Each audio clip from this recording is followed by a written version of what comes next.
اللهم ارحم في هذه الدنيا غربتنا، اللهم ارحم في هذه الدنيا غربتنا، وفي القبور وحشتنا، وبين يديك يوم القيامة ذل وقوفنا.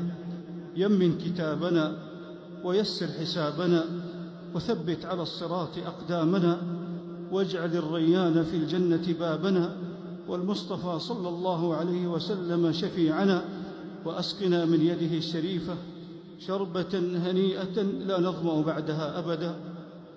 اللهم إنا نشكو إليك ما لا يخفى عليك، اللهم إنا نشكو إليك ما لا يخفى عليك، ونسألك ما لا يعسر عليك، بأيد ممتدة بالضراعة إليك، وقلوب تؤمن بك وتتوكل عليك، وذل ظاهر بين يديك.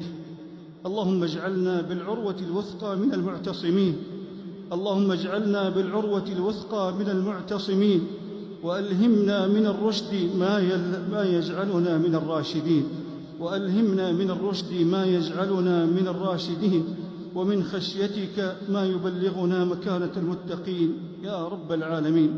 اللهم إنا نسألك علم الخائفين منك، وخوف العالمين بك، ويقين المتوكلين عليك، وتوكل الموقنين بك، وإنابة المخبتين إليك، وإخبات المنيبين لك يا رب العالمين.